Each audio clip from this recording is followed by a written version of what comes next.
Nicaragua se intenta sofocar la llama de una rebelión nacional y se intenta derogar la decisión de luchar por nuestra libertad.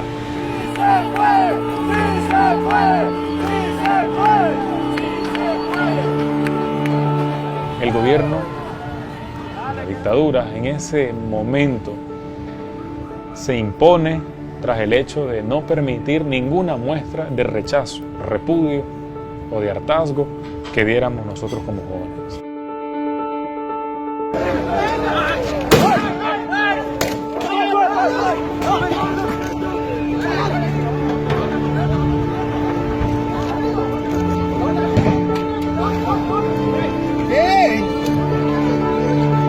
Nos topamos con la cara de Ortega y la cara del sandinismo, que era palo, armas, represión y muerte.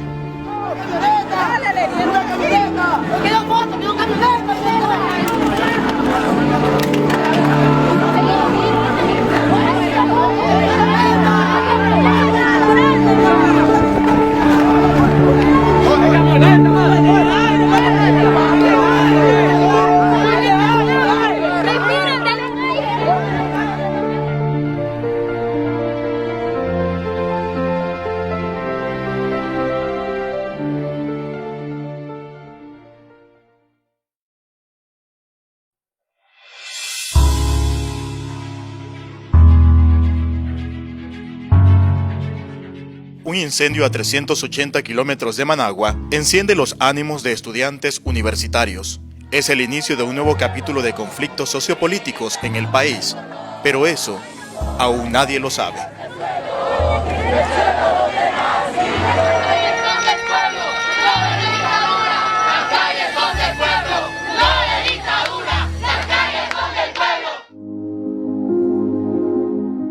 La Reserva Biológica Indio Maíz, al sur de Nicaragua, es considerada un pulmón de Centroamérica y es un símbolo de la lucha ambientalista. Por años se ha denunciado el nocivo efecto de la deforestación. Más de 815.000 hectáreas de bosque se perdieron entre 2011 y 2018 en esta reserva y en otra igual de importante, Bozaguas. El incendio crece sin control, como la frustración de los estudiantes que consideran ineficiente la respuesta del gobierno. Las redes sociales son el espacio donde la juventud se autoconvoca para hacer algo que significa un riesgo en Nicaragua desde hace años: protestar.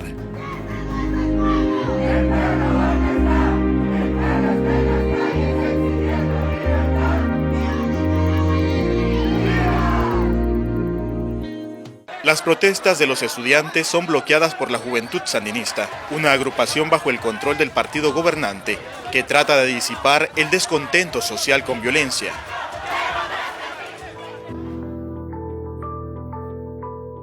Cuando el incendio se apaga, 5.000 hectáreas de bosque se han perdido, pero la indignación colectiva pronto encuentra otra razón para reavivarse. Amanecemos luego con un decreto 03-2018 donde iban a reformar la ley de seguridad social. Entonces, esa reforma lo que hacía en números muy aterrizados era perjudicar a aquellos que íbamos a ser cotizantes el día de mañana. Yo ya estaba en cuarto año de la universidad, yo ya estoy pensando en mi etapa de cotizante, es decir, de un trabajador activo. Y luego estoy pensando en mi jubilación, desde ahora. Porque la crisis que enfrentaba el Instituto Nicaragüense de Seguridad Social era tan dramática que yo ya no iba a tener condiciones para jubilarme. Y a mi mamá y mi papá, que eran cotizantes del seguro facultativo, le iban a cobrar más por un beneficio que no estaban adquiriendo. Yo comienzo a traducirlo eso en una crisis generacional. En 2017, el déficit del Instituto Nicaragüense de Seguridad Social era creciente exponencialmente. Todo este tema era insostenible, era una bomba de tiempo, y lo que se hacía no era subsanar o resolver el tema del INS, el tema del déficit desde adentro, sino aumentar la tarifa para los empleadores y reducir las pensiones a los ancianos. Las reformas a la seguridad social son el clímax de un hartazgo colectivo que se acumula desde 2007, cuando Daniel Ortega, un exguerrillero sandinista, asume el poder y se asegura de expandirlo y sostenerlo a toda costa. La Asamblea Nacional no actúa de manera representativa, no legisla de manera independiente o autónoma y no controla el poder político. El Poder Judicial no tiene ninguna imparcialidad y por lo tanto no es ninguna garantía para la protección eficaz de los derechos constitucionales. El Poder Electoral no organiza procesos electorales transparentes y competitivos. La autonomía municipal y regional se ha perdido, la autonomía universitaria también se ha dinamitado. En fin, la institucionalidad del Estado nicaragüense es deplorable. Nicaragua, según distintos organismos internacionales como la CEPAL, estaba repuntando en la región, estaba teniendo un crecimiento sostenido, pero eso no se estaba transfiriendo a todas las esferas sociales. No estábamos viendo desarrollo. El nivel de pobreza estaba en alrededor de 41% de la población, el nivel de pobreza extrema andaba en alrededor del 7-9% de la población. Las sociedades van acumulando hechos que a algunos sectores les va afectando directamente y así es como una suma de hechos que van llegando a momentos de inconformidad con la administración pública, con las políticas públicas o con el comportamiento social entre sectores. Se juntaron a partir de la explosión que genera una reforma a la seguridad social, desde mi opinión, una multitud de inconformidades de distintos sectores por distintas razones políticas, sociales. ¿Qué dice? ¿Ustedes creen que aquello va a saber de eso? Aquí está el pueblo. ¡No a la reforma! ¡No a la reforma! No aceptamos que nos quiten el 5% porque eso ya lo pagamos.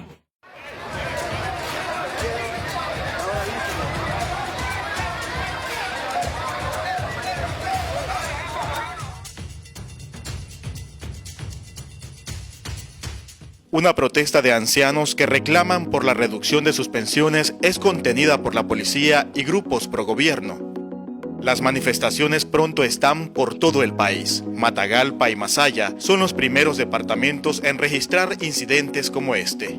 En Managua, la capital, un grupo de estudiantes de la Universidad Centroamericana UCA, una de las más importantes del país, lanza una convocatoria virtual para protestar contra las reformas.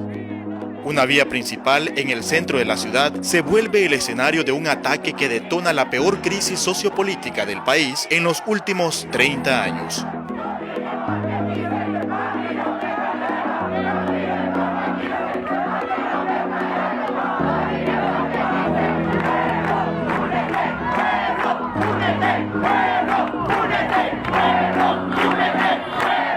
Los conductores que pasan por la improvisada manifestación pitan en señal de respaldo. Es la primera vez que una protesta logra emerger con tanta fuerza desde que Daniel Ortega está en el poder.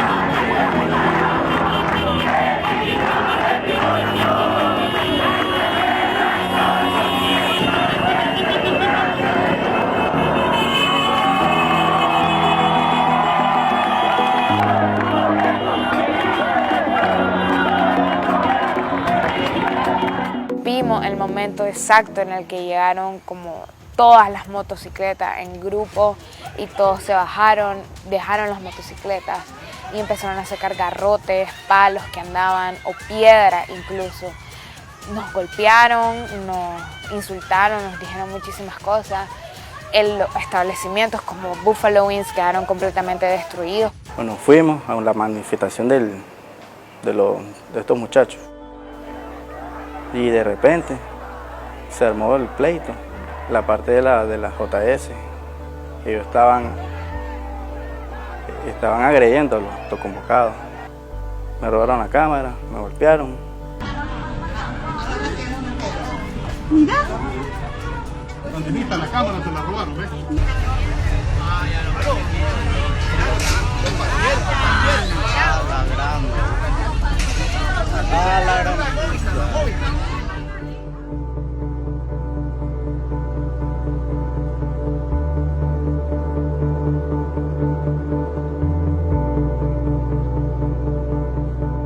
Y es cuando nos bloquean los agentes de la Dirección de Operaciones Especiales y Antimotines. Detrás teníamos a las turbas armadas y los desarmados que gritaban y los grupos de choque, y por delante teníamos a la Policía Nacional. Se comienzan a dar los primeros disparos de gases lacrimógenos.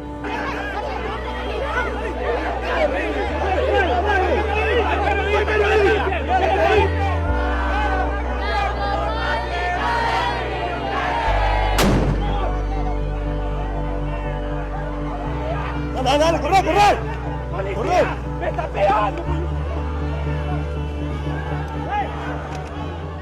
Esa noche acaba bajo tensión, pero aún no hay víctimas mortales. Al día siguiente, estudiantes de la UNAM León denuncian que las autoridades del recinto les tratan de obligar a trasladarse a Managua para enfrentarse con los estudiantes que van por su segundo día de protestas. La inconformidad hace que las universidades públicas se sumen a la indignación.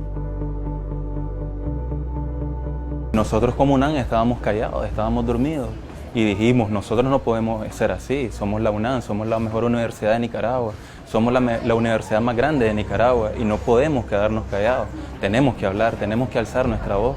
Y el 19 de abril nos levantamos.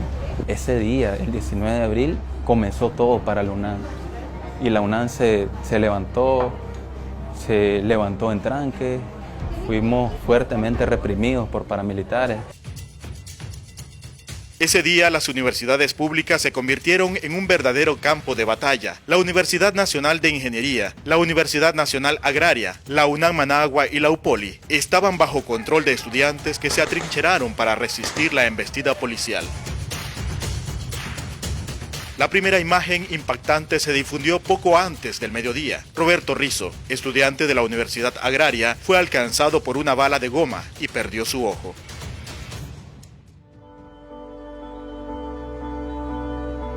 Al caer la noche, se anunció un primer muerto, Darwin Urbina, quien habitaba cerca de la Universidad Politécnica y según sus familiares regresaba del trabajo. Le dispararon en el cuello. Luego, murieron 2 personas más.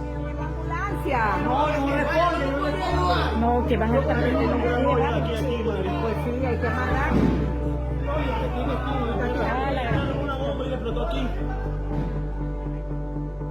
Fuera de los recintos, también hay caos. Miles de personas se convocan en diferentes partes del país. Un rechazo a la respuesta del gobierno.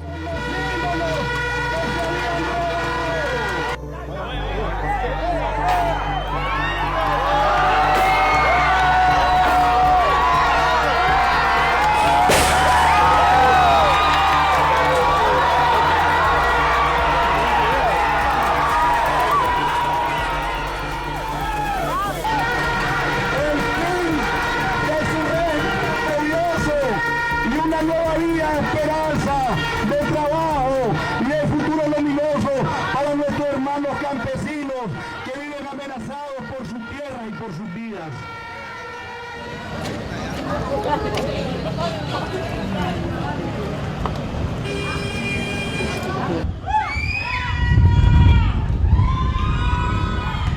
Lanzaron 6 lacrimógenas a la misma vez, todos corrimos, excepto uno de los muchachos que decía, no corran, nosotros seguimos luchando, no se corran. Y yo corrí, y yo vi a una muchacha que estaba sentada en el borde de un árbol, así. Y yo la volteo a ver, y cuando vuelvo hacia los policías, impactan los proyectiles en mi frente, y yo caí, y me desconecté por un segundo, y sentía brotar agua en mi cabeza, agua caliente, lo que era sangre. Y cuando me colgaron y me socorrieron, me sacaron de ahí, yo recuerdo todo, iba con la cabeza hacia atrás, mareado todavía por los impactos, y me empezaron a dar los primeros auxilios, me estabilizaron, me preguntaron. Ese mismo día, en la UNI, Álvaro Conrado, un adolescente de 15 años, escucha por televisión el llamado de auxilio de los estudiantes, carga varias bolsas de agua en su mochila y se va a ayudar.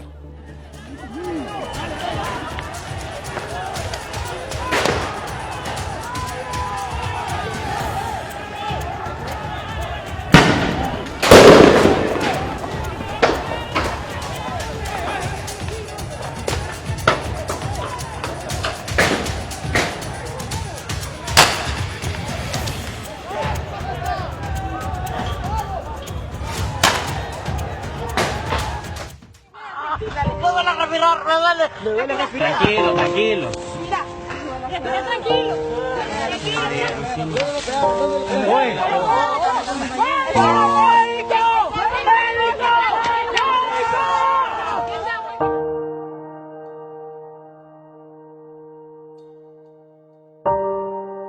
Me he desangrado, ¿verdad?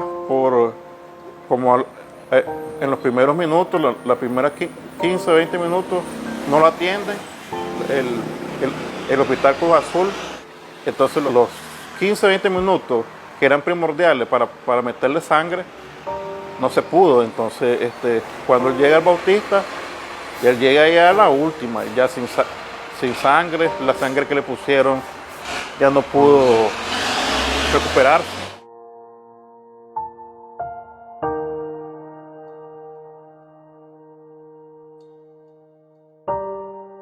La muerte de Álvaro Conrado fue un camino sin retorno para el gobierno. Mientras el país se sumerge en el caos, no se sabe nada del presidente Daniel Ortega. Su esposa y vicepresidenta Rosario Murillo emite un discurso poco conciliador y aviva más el caos. Esos minúsculos grupos quienes atentan contra la paz y el desarrollo con intereses y agendas políticas egoístas, tóxicas, llenas de odio. Los siguientes días el caos continúa, incluso después que el presidente decide derogar el decreto que dio origen a las protestas. La indignación por los estudiantes asesinados, que en ese momento sumaban más de 20, es incontenible. Esta resolución que estoy dando a conocer en estos momentos, lo que está haciendo es revocando, o sea, cancelando, poniendo ya a un lado la resolución anterior del 16 de abril del año 2018, que fue la resolución que sirvió como detonante para que se iniciara toda esta situación.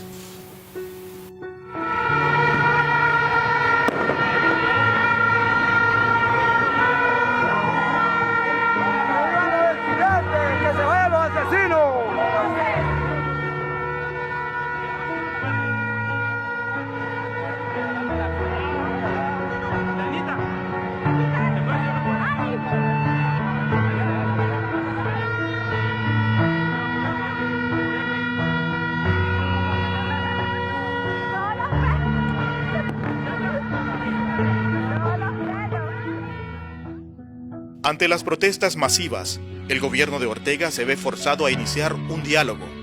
Las pláticas no prosperan. Muchachos.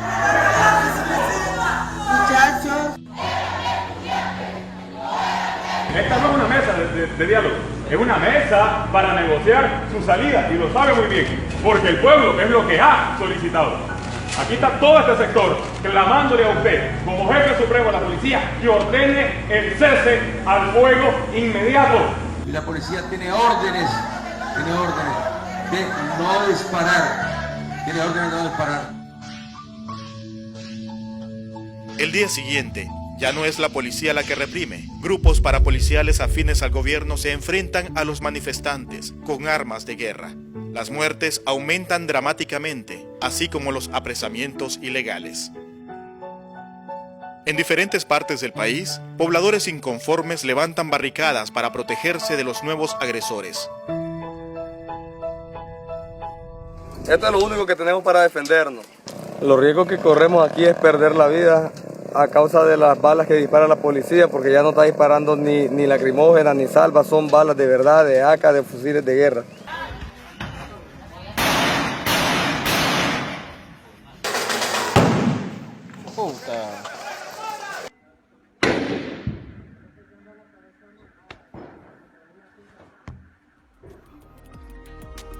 Uno de los pocos acuerdos del diálogo permitió el ingreso de organismos internacionales de derechos humanos como la CIDH, la Oficina de la Alta Comisionada de Derechos Humanos de la ONU y el Grupo Especial integrado por diferentes países asignado por la OEA.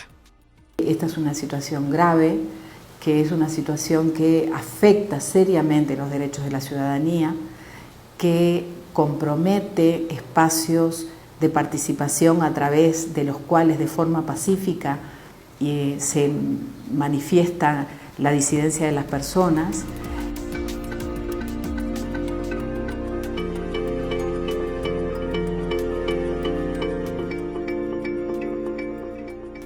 La inestabilidad es tal que grandes cuadros sandinistas empiezan a rebelarse a Daniel Ortega.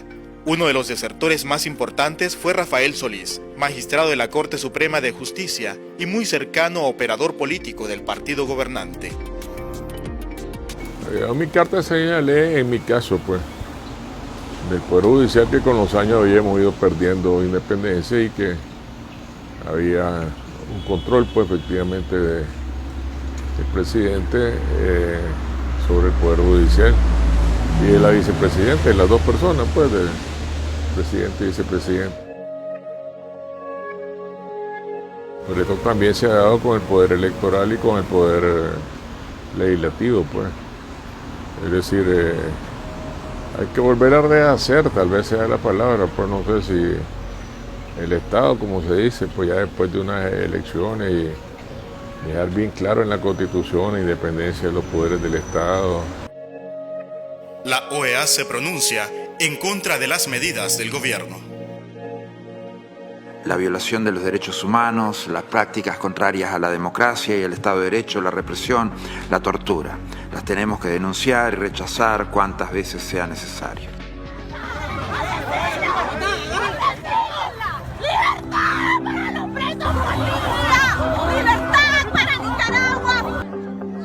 La respuesta de Daniel Ortega es más represión. Pronto 100% Noticias, un canal de televisión local que transmitía las protestas en vivo, fue allanado por la policía. Su dueño Miguel Mora y su directora de prensa Lucía Pineda fueron apresados. La estación fue confiscada y sacada del aire. Mientras tanto, la redacción del semanario Confidencial, bajo la dirección del periodista Carlos Fernando Chamorro, uno de los más influyentes del país, también tiene el mismo destino. ¡Vamos!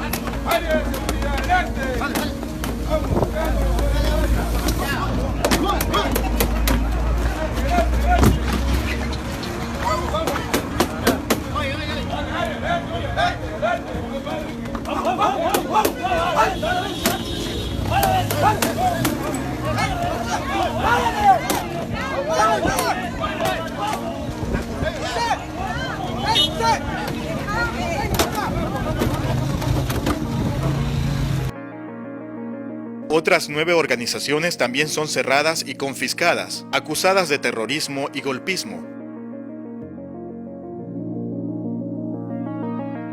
Los organismos de derechos humanos son expulsados del país. Ortega acusa a la Iglesia Católica y a los empresarios de haber planificado un golpe de Estado.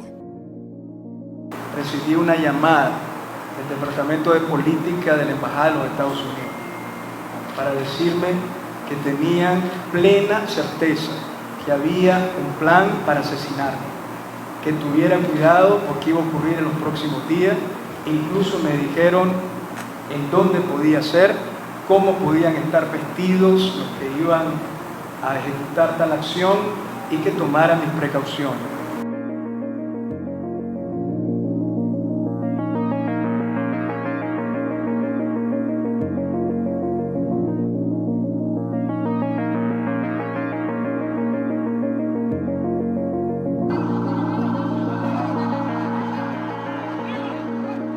Más de 100.000 nicaragüenses se exilian para evitar la cárcel o ejecuciones extrajudiciales.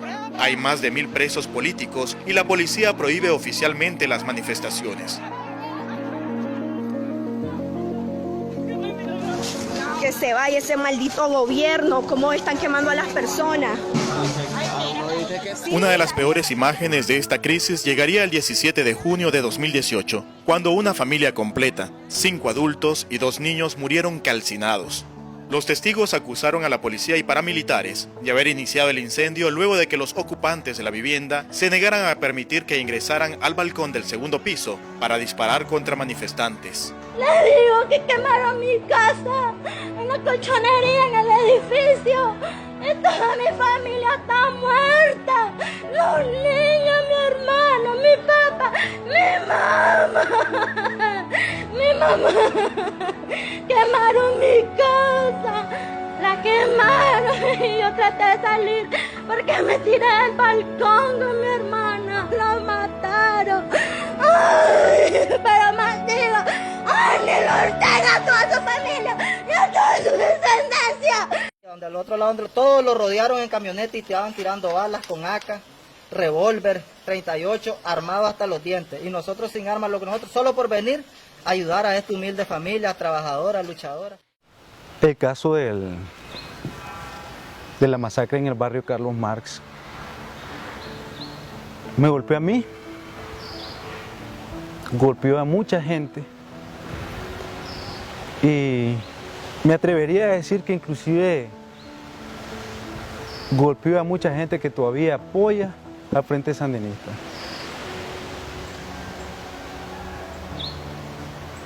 En ese momento yo actualicé mi carta de renuncia, dije me voy.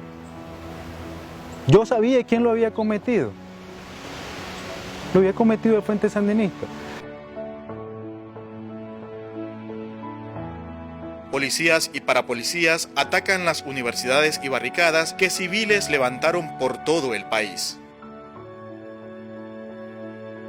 Semanas después de la llamada Operación Limpieza, el caos parece haber terminado, pero es solo una mirada superficial a la realidad. La economía está hundida. La sociedad está fracturada en dos bandos. Los derechos elementales de las personas están restringidos bajo un estado policial. Este es el rostro de un país que se encuentra aún en ebullición. Su aparente calma reposa sobre el luto de las familias de más de 328 víctimas. ¿Por qué lo hicieron así, Señor? Esta es la Nicaragua rota.